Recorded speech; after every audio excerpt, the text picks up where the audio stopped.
আসসালামু আলাইকুম দর্শক, শুভেচ্ছা নিন লন্ডন থেকে। স্বাগত জানাচ্ছি কাজী হেমায়েতুদ্দিন মিশন। সাম্প্রতিক বাংলাদেশে ঘটে যাওয়া নানা বিষয় নিয়ে আমাদের সঙ্গে আছেন। পশ্চিমবঙ্গের তৃণমূল কংগ্রেস সরকার, আরও ভালো করে বললে মমতা ব্যানার্জির সরকার। কেন মমতা ব্যানার্জির দলের নামটা না বলে মমতা ব্যানার্জির সরকার মানে তৃণমূল কংগ্রেস সরকার না বলে মমতা ব্যানার্জির সরকার বলাটা কেন বেশি যুক্তিযুক্ত? তার কারণ এই দল একটি স্বৈরতান্ত্রিক দল, যে দলের প্রধান তিনি হচ্ছেন একমাত্র দলের মানুষ, আর সবাই হচ্ছে আজ্ঞাবহ ভৃত্য। একটা পুরনো কথা এই প্রসঙ্গে আছে এই দল সম্পর্কে, যে তৃণমূল কংগ্রেসে একটাই পোস্ট, বাকি সব ল্যাম্প পোস্ট। ল্যাম্প পোস্ট তবু আলো দেয়, কিন্তু তারা আলোও দেয় না, অন্ধকার হয়ে থাকে। তো এই সরকারের আজকে বিদায় ঘণ্টা বেজে গেল। আজ 4 মে 2026, এখন সময় বেলা 3:15। এই সময়ে যা ভোটের রেজাল্ট, মানে 2026-এর এপ্রিলের 23 তারিখ এবং 29 তারিখে যে ভোট হয়েছিল রাজ্য বিধানসভার এই রাজ্যের জন্য, তার ফলাফল আজকে প্রায় বেরিয়ে যাওয়ার মুখে। তবে একটা কথা বলে রাখা ভালো, এখনও ফাইনাল রেজাল্ট আসেনি। যে রেজাল্ট এসছে সেটা হলো লিড, কে কতগুলো কেন্দ্রে এগিয়ে আছে সেইটা। এখনও নির্বাচন কমিশন ফাইনাল রেজাল্ট ঘোষণা করেনি। তো আমি বাংলা বিভিন্ন চ্যানেল মাঝে মাঝে একটু দেখেছি। সেই চ্যানেলে দেখা যাচ্ছে একটা পত্রিকা এবিপি আনন্দ, তাদের হিসাবে এই সময় বিজেপি এগিয়ে আছে, লিড নিয়ে আছে 192টিতে, আর তৃণমূল কংগ্রেস ঠিক তার অর্ধেক 96টিতে। এই একই সংখ্যা নিউজ 18 বাংলা তারাও দিচ্ছে। TV9 পত্রিকা তারা একটু বেশি হিসাব দিয়েছে, তারা বিজেপির পক্ষে 199 এবং টিএমসি 86, তৃণমূল কংগ্রেস মমতার দল। জি বাংলা, এটাও নিউজ চ্যানেল, তারা দিচ্ছে 193 বিজেপি এগিয়ে আছে এবং 94টিতে এগিয়ে আছে তৃণমূল কংগ্রেস। আর রিপাবলিক বাংলা আর বাংলা, তারা বলছে 194টিতে বিজেপি এগিয়ে, 94টিতে তৃণমূল এগিয়ে। তো আর বাকি দলগুলো, কংগ্রেস, একসময় দোর্দণ্ড প্রতাপ, সিপিএম, তারা এখন অতীতের ছায়া হয়ে গেছে। মানে তাদের শরীর থেকে এখন শুধু কঙ্কালটা আছে। কঙ্কালও যে সব অঙ্গগুলো আছে তা নয়, তাদের অবস্থা এতটাই খারাপ, একটা দুটো পেয়েছে। তো এই যে ব্যাপারটা নিয়ে এখন সম্ভাব্য পরিষ্কার বোঝা যাচ্ছে বিজেপি প্রায় 2/3 মেজরিটি, 294টি আসনে 293টিতে গণনা হচ্ছে আজ। ফলতার একটি আসনে 21 মে ভোট হবে। তো তারপরে সেখানটার ভোটেও নিশ্চিত লিখে নিতে পারেন যে মানুষ ভয় কাটিয়ে বিপুলভাবে বিজেপিকে জয়যুক্ত করবে। সুতরাং আজকে যে আসন পাক, তার সাথে আরও একটা আসন, ফলতার আসন যুক্ত হবে, এটা মোটামুটি নিশ্চিত। তো এই অবস্থায় আজকে দেখা যাচ্ছে 294টি আসনের 2/3 মেজরিটি হতে গেলে দরকার 196টি আসন। তো সেই আসনটা বিজেপি পেয়ে যেতেও পারে, কারণ ফাইনাল রেজাল্ট এখনও আউট হয়নি।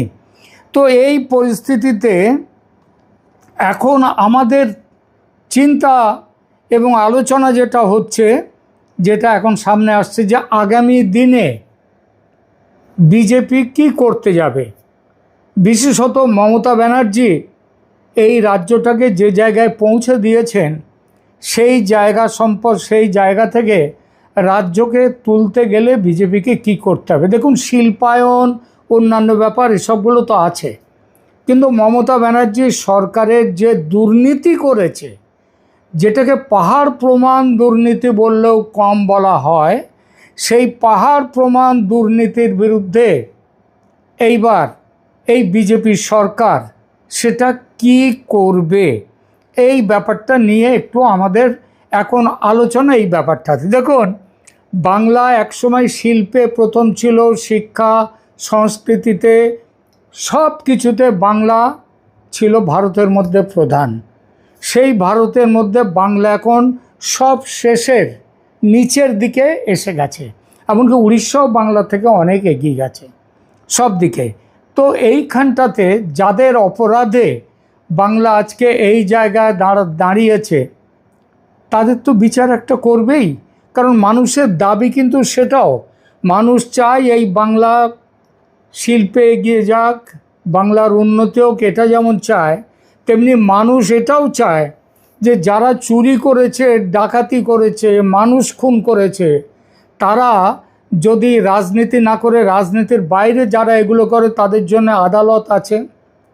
তো এরা মন্ত্রী ছিল, শান্তি ছিল, এদের জন্য কেন আদালত হবে না? এদের জন্য যথোপযুক্ত বিচার হওয়া চাই। তো এই ব্যাপারটার জন্যেই অনেকেই আবার বলেন না না, এইভাবে কিছু করাটা ঠিক নয়। কেন ঠিক নয়? কারণ হচ্ছে অনেকে বলছেন উইচ হান্টিং করে তাহলে এটা করে নয়। কিন্তু উইচ যেখানে হান্টিং করতে হয় না, ডাইনি খোঁজার দরকার নেই, ডাইনি যেখানে চোখের সামনে রয়েছে, তখন তো সেই ডাইনিকে তাকে ধর উইচ হান্টিং বলা যাবে না, সে তো সামনেই রয়েছে, এবং তার যে বিচার, সেই বিচারটা করতেই হবে। আজ যখন সত্যি ক্ষমতার পালাবদল ঘটে যাচ্ছে বলে মোটামুটি নিশ্চিত, এই পালাবদল ঘটলে তো শুধু নবান্নের চাবি বদলাবে না, ফাইলের ধুলো উড়বে, আলমারির তালা কাঁপবে, আর এতদিন যেসব নাম কাগজে, কোর্টে, সমনে, তল্লাশিতে ভাসছিল, তারা হঠাৎ করেই হয়ে উঠবে বাংলার রাজনৈতিক অভিধানের কেন্দ্রীয় শব্দ। শাস্তি চাই এই অপরাধের। কারণ এই কাহিনী কোনো একক দুর্নীতির গল্প নয়, এটা এমন এক শাসন ব্যবস্থার গল্প যেখানে একটার নাম শিক্ষক নিয়োগ, একটার নাম পুর নিয়োগ, একটার নাম কয়লা দুর্নীতি, একটার নাম রেশন দুর্নীতি, একটার নাম গরু পাচার, একটার নাম রাজনৈতিক ছত্রছায়ায় সমস্ত রকমের ভয়ঙ্কর দুর্নীতি করে দেয়া। আর এর বাইরে আছে আরজিকর, এর বাইরে আছে সন্দেশখালি, মেয়েদের ওপরে, নারী জাতির ওপরে অত্যাচার, এগুলো তো দেখতে হবে। আরজিকর কাণ্ড, যাকে নিয়ে সেই অভয়ার মা এই নির্বাচনে দাঁড়িয়েছিলেন বিজেপি দলের প্রার্থী হয়ে, তার একমাত্র সন্তান ডাক্তার, তাকে হারাবার পর তার বিচার হয়নি। সেই বিচার হয়নি, এই রাজ্যের যিনি মুখ্যমন্ত্রী তথা স্বাস্থ্যমন্ত্রী তথা পুলিশ মন্ত্রী, তারা একযোগে বিচারটাকে নষ্ট করে দিয়েছিল। মানে কোনো ভালো ব্যবস্থা না করে, ময়না তদন্ত না করে তাকে পুড়িয়ে দেওয়া হয়েছিল। আজ সেই অন্যায়ের বিচার চাইতে অভয়ার মা ভোটে দাঁড়িয়েছেন বিজেপির হয়ে, এবং তিনি জিতছেন, তিনি জিতে যাবেন। সুতরাং ভয়ঙ্কর ব্যাপারটা হলো প্রতিটা ফাইল আলাদা, কিন্তু প্রতিটি ফাইলের আশেপাশে বারবার উঠে আসে একই রাজনৈতিক পরিসরের লোকজন। কোন রাজনৈতিক পরিসর? বলা বাহুল্য তৃণমূল কংগ্রেস, মমতা বন্দ্যোপাধ্যায়ের দল, তার সঙ্গী সাথীরা। প্রথমে ধরা যাক শিক্ষক নিয়োগ দুর্নীতি। এই কেসে পার্থ চট্টোপাধ্যায়কে ইডি গ্রেপ্তার করেছিল, পরে তিনি জামিন পান, কিন্তু 2026 সালে কয়েকদিন আগেও তার ঠিকানায় আবার তল্লাশি হয়েছে এবং তার বিরুদ্ধে তদন্ত চলমান। মানিক ভট্টাচার্য, যিনি প্রাথমিক শিক্ষা পর্ষদের প্রাক্তন চেয়ারম্যান এবং তৃণমূল বিধায়ক, তাকেও ইডি গ্রেপ্তার করেছিল, পরে তিনিও জামিন পান। অর্থাৎ এগুলো কোনো ভুল হয়ে গেছে ধরনের মামলা নয়। রাজনৈতিক যে আরজিকর ঘটনা, আরজিকরের তখনকার যিনি প্রিন্সিপাল, তিনি মমতার অত্যন্ত ঘনিষ্ঠ। মানুষের চাপে প্রচণ্ড প্রতিবাদে মমতা বন্দ্যোপাধ্যায় কি করলেন, তাকে আরজিকর থেকে তুলে নিয়ে গিয়ে ন্যাশনাল মেডিকেল কলেজের দায়িত্ব দিলেন। এই হচ্ছে মমতার বিচার, অর্থাৎ তিনি নিজে প্রত্যেকটি অন্যায়ের সাথে, দুর্নীতির সাথে জড়িত। এটা কোনো ভুল হয়ে গেছে ধরনের মামলা নয়, এটা এমন এক জাল যেখানে মন্ত্রী থেকে বোর্ড চেয়ারম্যান, হাসপাতালের সুপারিনটেনডেন্ট, হাসপাতালের প্রিন্সিপাল, সবাই যুক্ত। আর শিক্ষা দুর্নীতিতে তো মন্ত্রী ধরা পড়েছেন পার্থ চট্টোপাধ্যায়, বোর্ড চেয়ারম্যান মানিক ভট্টাচার্য, এরাও ধরা পড়েছেন। এরা সবাই তৃণমূলের নেতা। এরপর আসে দ্বিতীয় স্তর, যেখানে তদন্ত শুধু পুরনো নামেই থেমে থাকেনি।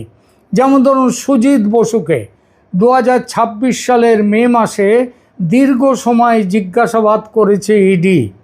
রতিন ঘোষ খাদ্যমন্ত্রী, তাকে এখন খাদ্যমন্ত্রী, পুরো নিয়োগ দুর্নীতি মামলায় তলব করেছে। টাকা নিয়ে হাজার হাজার যাদের কোনো ক্ষমতা নেই, যোগ্যতা নেই, তাদেরকে দেয়া হয়েছে চাকরি।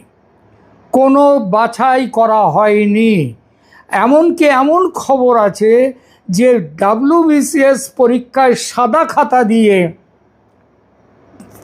খাতা দিয়ে তাদেরকে নাম্বার দিয়ে পাশ করিয়ে তাকে WBCS হিসেবে নিয়োগ করা হয়েছে। প্রশান্ত বর্মন বিডিও, তার কথা তো জানেন, খুনের মামলায় জড়িয়ে পড়ে তিনি ঘুরে বেড়াচ্ছেন, তিনি পালিয়ে গেছেন, আত্মগোপন করে আছেন।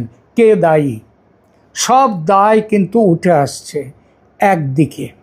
দেবাশিস কুমার, তার বিরুদ্ধে ECIR নথিভুক্ত হয়েছে এবং তাকে ইডি একাধিকবার জেরা করেছে বলে রিপোর্টে এসেছে। কুন্তল ঘোষ, শান্তনু বন্দ্যোপাধ্যায়, এই নামগুলোও নিয়োগ দুর্নীতির একই আধারে ঘুরে ফিরে এসেছে। কালীঘাটের কাকু, তিনি তো এক ইতিহাস তৈরি করে ফেলেছেন।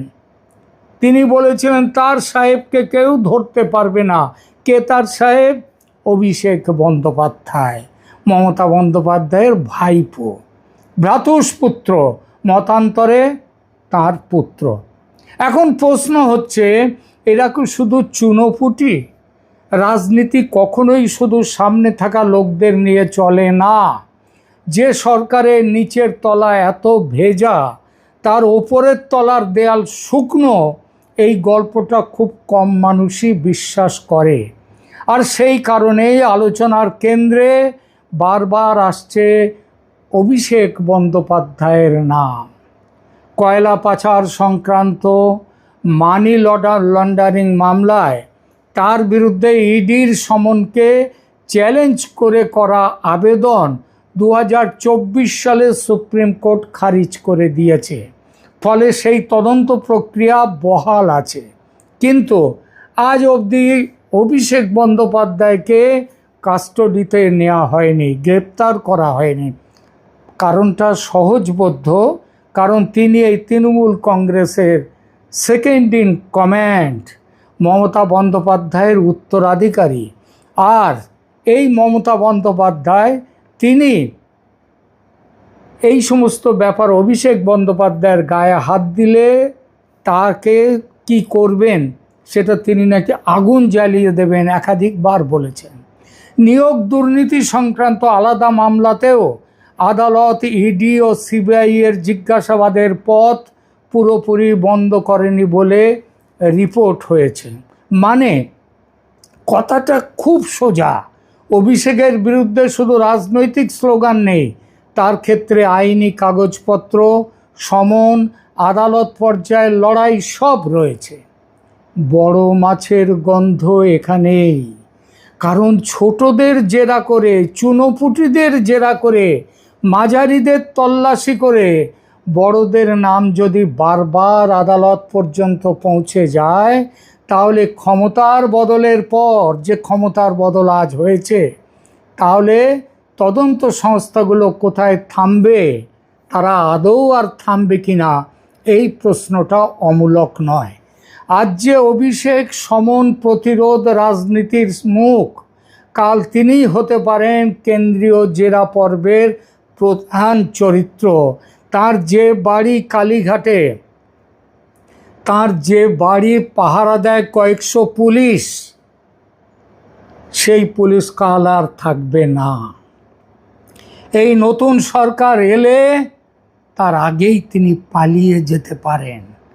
আমাদের মনে হয় চারদিকে সমস্ত জায়গায় ইডি, সিবিআই, সমস্ত বিমানবন্দরে তাদেরকে পাঠিয়ে দেওয়া উচিত, খবর পাঠিয়ে দেওয়া উচিত, যাতে সে দেশত্যাগ না করতে পারে। কারণ বিদেশে তার এত টাকা জমিয়ে রেখেছে যে দেশ থেকে তার সাকরেদরা পালিয়ে রয়েছে যেখানে, তো সেও পালিয়ে যেতে পারে। কিন্তু সুতরাং চেষ্টা করতে হবে তাকে বিচারের মুখে দাঁড় করাতে হবে, তাকে গ্রেপ্তার করতে হবে। কিন্তু গল্প এখানেই শেষ নয়। অনুব্রত মণ্ডলের ক্ষেত্রে আমরা দেখেছি, বীরভূমের অনুব্রত, সিবিআইয়ের গরু পাচার মামলায় তিনি 2024 সালে সুপ্রিম কোর্ট থেকে জামিন পেয়েছেন, কিন্তু একই পর্বে ইডির মামলা আলাদাভাবে বহাল আছে, এখনও আছে। জ্যোতিপ্রিয় মল্লিক খাদ্যমন্ত্রী ছিলেন, রেশন দুর্নীতি মামলায় ইডি 2023 সালে তাকে গ্রেপ্তার করে, পরে 2025 সালে তিনি জামিন পান। পশ্চিমবঙ্গের মমতা ব্যানার্জি মন্ত্রিসভার আইনমন্ত্রী মলয় ঘটক একদা ছিলেন আইনমন্ত্রী, তিনি কয়লা মামলা নিয়ে আদালতে সুরক্ষা চাইলেও দিল্লি হাইকোর্ট তাকে সুরক্ষা কবচ দেয়নি। অর্থাৎ কেসের ধরন আলাদা, নাম আলাদা, কিন্তু থিম একটাই, বিষয় একটাই, ক্ষমতার করিডোরে থেকে তদন্তের করিডোর। এখানে কেউ যদি বলে এসব তো কজনের নাম, পুরো দলকে টাকা দেওয়া টানা হচ্ছে কেন, তাহলে তাদের স্মরণ করাতে হয় সারদাতে কুণাল ঘোষ, মদন মিত্র, সুদীপ বন্দ্যোপাধ্যায়, সৌগত রায়, এদের সবার নাম উঠে এসেছে। ফিরাদ হাকিম, তার নাম উঠে এসেছে নারদাতে উঠে এসেছে মদন মিত্র, সুব্রত মুখোপাধ্যায়, শোভন চট্টোপাধ্যায়। তাদেরকে গ্রেপ্তার করেছিল সিবিআই, পরে আদালত থেকে ইন্টারিম বেল মিলেছে, কিন্তু মুক্তি মেলেনি। অর্থাৎ এই ধারাটা নতুন নয়, নতুন হলো এখন মানুষের ধৈর্য পুরনো হয়নি। মানুষ চাইছে, আজ যখন বিপুল সংখ্যাগরিষ্ঠতা দিয়ে বিজেপিকে ক্ষমতায় নিয়ে এলো, টেনে ছুঁড়ে ফেলে দিল মমতা বন্দ্যোপাধ্যায়ের সরকারকে রাস্তায়, তখন মানুষ বলছে বিচার চাই, আমরা শিল্প চাই, উন্নয়ন চাই, বাংলার উন্নয়ন হোক, মানুষের চাকরি হোক, সব চাই। কিন্তু সেই সাথে সাথে এটাও চাই, এই চোর, এই ডাকাত, এই বদমাশ, এই খুনি, এদেরও বিচার করতে হবে, ছাড় দেয়া চলবে না। উইচ হান্টিং হতে পারে বলে এদেরকে ছাড়া নয়, কারণ এরা সত্যি সত্যি উইচ ডাইনি। এনআইএর ট্রাক একেবারে উধাও নয়, এনআইএও আছে। নন্দীগ্রামে 2024 বিস্ফোরণ মামলায় 2026 সালে 43 জন তৃণমূল নেতাকর্মীকে এনআইএ সমন করেছে। আর মালদার মামলায় আব্দুল রহমানের মতো স্থানীয় তৃণমূল নেতাকেও তলব করা হয়েছে। মানে শুধু ইডি নয়, শুধু সিবিআই নয়, একাধিক কেন্দ্রীয় সংস্থার নথিতে তৃণমূল সংলগ্ন নামের উপস্থিতি এখন রাজনৈতিক আলাপের একেবারে কেন্দ্রে, সেন্টারে চলে গেছে। এবার আসি সবচেয়ে বড় প্রশ্নে। অভিষেক বন্দ্যোপাধ্যায় খুব শিগগিরই তার দরজায় ইডি, সিবিআই এসে কড়া নাড়ুক, তাকে ধরে নিয়ে গিয়ে তিহারের জেলখানায় ভর্তি করে দিক। যুবরাজ, গণতন্ত্রের যুবরাজ, এটা গণতন্ত্রের লজ্জা, গণতন্ত্রের অপমান। তাকে বিচার করতেই হবে, তাকে ধরতেই হবে, তাকে আইনের মুখে দাঁড় করাতে হবে। এবার আসি তার পিসি, যিনি এই ডাকাত দলের মক্ষী রানী, সেই মমতা বন্দ্যোপাধ্যায় প্রসঙ্গে। আজকের দিনে প্রকাশ্য রিপোর্টে তাকে অভিযুক্ত, সমনপ্রাপ্ত, এফআইআর বা ইসিআইআরে তার নাম আছে, তার নামে চার্জশিট আছে, এটা বলা যায় না। কারণ তিনি মুখ্যমন্ত্রী ছিলেন, তার বিরুদ্ধে মামলা করতে গেলে অনেক বড় পারমিশন নিতে হয়। এই তথ্যটা সেই জন্যই তাকে নেওয়া হয়নি, কিন্তু তার সাঙ্গপাঙ্গ সবার নামই ওখানে আছে। এই তথ্যটা বলা জরুরি এই জন্যেই, রাজনৈতিক বক্তৃতা আর আইনি নথি এক জিনিস নয়, কিন্তু রাজনীতির দায় আছে, সেটা কি নেই? শিক্ষক নিয়োগ দুর্নীতিতে প্রাক্তন শিক্ষামন্ত্রী গ্রেপ্তার হয়েছেন, বোর্ড চেয়ারম্যান গ্রেপ্তার হয়েছেন, একের পর এক তদন্ত চলছে। আবার 2026 সালেও ইডির তল্লাশি। এসবের পরেও যদি কেউ বলে মন্ত্রিসভার প্রধান কিছুই জানতেন না, তিনি ধোয়া তুলসী পাতা, তিনি শুধু হাওয়ায় চটি পরেন আর সাদা শাড়ি পরেন, ওই সাদা শাড়ির দামটা জানেন না, ধনেখালির বিধায়ক অসীমা পাত্র স্পেশালি বানিয়ে নিয়ে এসে দেন, তাহলে মানুষ তো প্রশ্ন তুলবেই যে তিনি সততার প্রতিমূর্তি। সেই পোস্টার 2011 সালে দেখা গেছে, তারপর যত দিন গেছে সেই পোস্টার চলে গেছে। এখন তিনি হয়েছেন দুর্নীতির প্রধান প্রতিমূর্তি।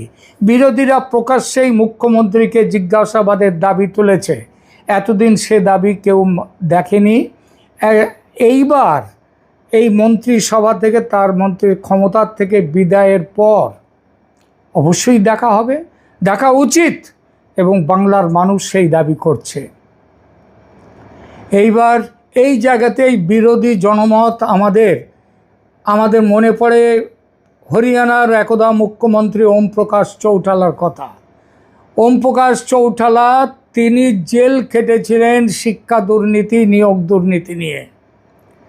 কেন মমতা বন্দ্যোপাধ্যায় জেলে যাবেন না? কেন তিনি তিহারে যাবেন না? কেন গিয়ে ভাইপোর সাথে তিহারেই তার বাস হবে না? যদি দুর্নীতির গাছের ডাল, পাতা, শেকড় সব একই সরকারের ছায়ায় বেড়ে ওঠে, তাহলে একদিন না একদিন প্রশ্ন উঠবে, আরে বাবা, এই গাছের মালিকে ছিল, এই বাগানের মালিকে? মালিক মমতা বন্দ্যোপাধ্যায়। তদন্তের তীর তার দিকে যেতে বাধ্য, এবং দেরি না করে তার পাপের শাস্তি তাকে দেয়া উচিত, কারণ পাপ বাপকেও ছাড়ে না। এই সরকার এতদিন একটা কৌশল নিয়েছিল, তারা কেসকে বলতো ষড়যন্ত্র, অভিযুক্তকে বলতো শহীদ, তদন্তকে বলতো কেন্দ্রের প্রতিহিংসা। কিন্তু সমস্যা হলো, যখন সমন বাড়তে থাকে, জেরা বাড়তে থাকে, গ্রেপ্তার বাড়তে থাকে, জামিনের খবর, তদন্তের খবরকে মুছতে পারে না। বেল কিন্তু তদন্ত থেকে মুক্তি নয়, তাকে তদন্তের সময় তাকে একটু বিশ্রাম দেয়া। বিশ্রাম ওই অর্থে নয়, বেল তাকে জামিন পাওয়া, সেটা তদন্ত থেকে মুক্ত নয়। আমি কে ধরা পড়লো, কার বাড়িতে তল্লাশি হলো, কে আদালতে গেল, কে জামিন চাইলো, কে বলল আমি নির্দোষ, আর আদালত বলল তদন্ত চলুক তদন্ত।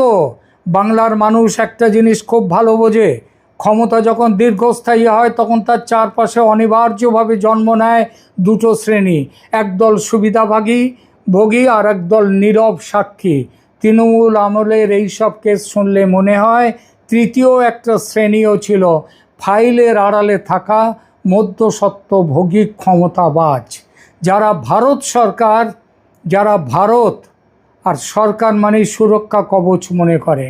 কিন্তু কাল যদি আজ যখন ফল উল্টে গেছে, এদেরকে বিচারের জায়গায় আনতে হবে। বাংলার মানুষ ক্ষমতার পরিবর্তনের সাথে সাথে এটাও চায় যে এরা যারা চুরি করেছে, ডাকাতি করেছে, মমতা ব্যানার্জি সম্পর্কে তার দলের নেতারা একসময় বলেছিলেন উনি ডাকাত রানী। এই কুণাল ঘোষ তিনি বলেছিলেন সব কিছুর পেছনেই মমতা। পশ্চিম বাংলায় একটা বড় কথা আছে, একটা ছড়া করে বলে এখানকার লোক, সেটা হচ্ছে সবার পেছনেই আছে ওই সাদা হাওয়াই চটি। এর জন্যেই বাংলা আজকে এই ভয়ঙ্কর জায়গায় এসে পৌঁছেছে। মানুষ যারা নতুন ক্ষমতায় আসছে, বিজেপির নেতৃত্ব, তারা যেন এই অন্যায় 15 বছর ধরে বাংলায় যে অন্যায় হয়েছে, তার যারা অন্যায় যারা করেছে, সেই খুনি দুর্বৃত্তদের যেন বিচার করে। অভিষেক তিহার জেলে যাক, তার জায়গা হোক, এবং সেখানে যেন মমতাও যেতে পারেন। ওম প্রকাশ চৌটালার উদাহরণ আমাদের সামনে। ধন্যবাদ।